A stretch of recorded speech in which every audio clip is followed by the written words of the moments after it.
también le agradecemos muchísimo al senador Germán Martínez Cázares.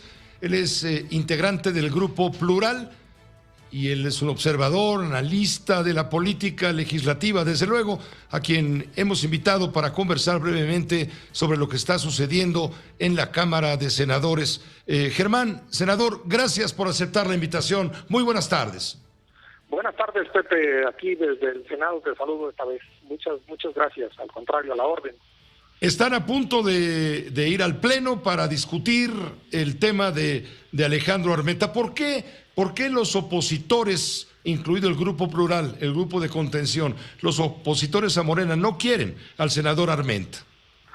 Ya dijimos, los grupos, los coordinadores de los grupos parlamentarios, ya quedamos con toda claridad que no es un asunto personal en contra de Armenta, en contra de nadie en lo particular, sino que es un asunto institucional de acuerdos, es un asunto institucional de una persona que nos represente a todos. El Senado de la República representa el federalismo, es decir, a todos los estados de la República, y nos representa en el exterior.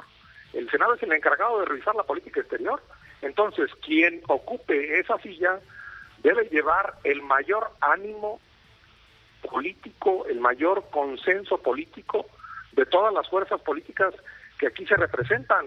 Y nosotros, no es un asunto personal, es un asunto en el que nosotros sentimos con toda claridad que no vamos a apoyar un tema de pre-campaña presidencial de ninguna corcholata del partido Morena, y que no vamos a apoyar tampoco a alguien que no nos representa como oposición en una agenda legislativa que, insisto, tiene que hacerse con la oposición. Aquí no hay mayoría para modificar la Constitución en Guardia Nacional, en energía eléctrica, en Tratado de Libre Comercio, en ningún tema. Entonces necesitamos señales de acuerdo, necesitamos señales de consenso, necesitamos señales de armonía de parte de quien tiene una mayoría, pero no de una aplanadora automática. No levantamos la mano como antes y bajo ninguna circunstancia somos floreros del Senado de la República. ¿Qué te parece lo que pasó ayer dentro de Morena cuando Ricardo Monreal convocó a toda su bancada, a toda la bancada de este partido en el poder, y a la reunión parlamentaria no asistieron los secretarios titulares de los organismos responsables de la seguridad nacional? Hablo del secretario de Gobernación, los secretarios de la Defensa y la Marina y la secretaria de Seguridad. ¿Qué te parece esto que está mostrando, entre líneas, salvo tu mejor opinión, un distanciamiento entre Ricardo Monreal, presidente de la Junta de Coordinación Política, y el presidente de la República? Yo lo leo así, Pepe, o sea, yo leo que está por encima la agenda electoral, la agenda de los candidatos a la presidencia de la República, que todos sabemos quiénes son en Morena, que la agenda de país, que la agenda de cómo acabamos con la violencia en el país, de cómo le damos seguridad a las calles en México, de cómo acabamos con el desastre de la delincuencia en Zacatecas, en Michoacán. Y prevalece el celo, prevalece la visión cortita, chiquita, de mi parcela, de que no los saludo, de que le saco la lengua como los niños en la escuela. Eso así no se hace país y así no se construye la paz pública. Yo lo lamento, como mexicano, lamento que no haya ese diálogo con el Senado, como bien lo dijo el senador Monreal. No fue un desaire a él, sino un desaire a el Senado de la República. Por eso el presidente del Senado tiene que representarnos a todos para evitar esos desaires, y por eso tiene que hablar con todos y tiene que ir con un acuerdo grande con todos. Entonces yo lo vi mal, yo lo veo reprobable. En el Senado de los Estados Unidos incluso acuden los particulares. Yo recuerdo que compareció Mark Zuckerberg, el dueño de Facebook, al Senado de la República en los Estados Unidos, o al Congreso, no recuerdo, a rendir cuentas de su trabajo. Al Senado deben venir a rendir cuentas del trabajo de los funcionarios, porque no somos, como bien se dijo ayer también, una extensión del poder ejecutivo.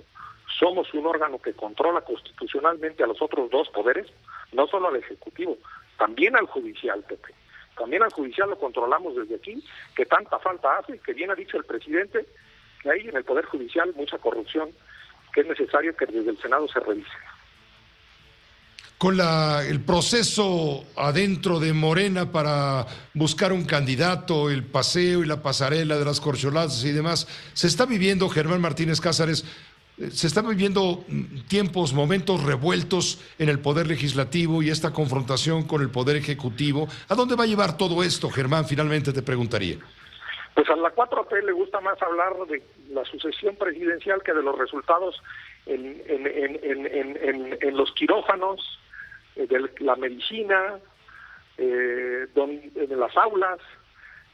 Pepe, vamos a escuchar en septiembre, te lo digo, discursos de soberanía. La soberanía no está en los discursos de los políticos. La soberanía está en un quirófano que atienda a un mexicano y lo salve de la muerte. La soberanía está en un aula de una escuela que salve de la ignorancia a un niño. La soberanía está en una calle donde transitemos con tranquilidad y sin miedo. Allí está la soberanía, no en los discursos de los políticos, en las mañaneras, o en el Senado, o en los diputados, en lo que digan los diputados. Allí no está la soberanía. Somos soberanos y vivimos una vida más tranquila y vivimos una vida mejor y más libre. Entonces, eso es lo que queremos y eso es lo que yo reclamo y eso es lo que reclamamos desde el Grupo Plural. Queremos soberanía individual de cada uno. Es soberano un periodista que informa libremente como tú y que no está amenazado como los periodistas en Michoacán, en Zacatecas, en Baja California. Es soberano quien transita, insisto, libremente por las calles sin miedo. Eso es la soberanía, no los discursos del presidente o de un diputado que se llenan la boca y que no llenan de realidad al país. Germán, te agradezco mucho, como siempre, la oportunidad de poder escucharte. Al contrario, Pepe, igualmente.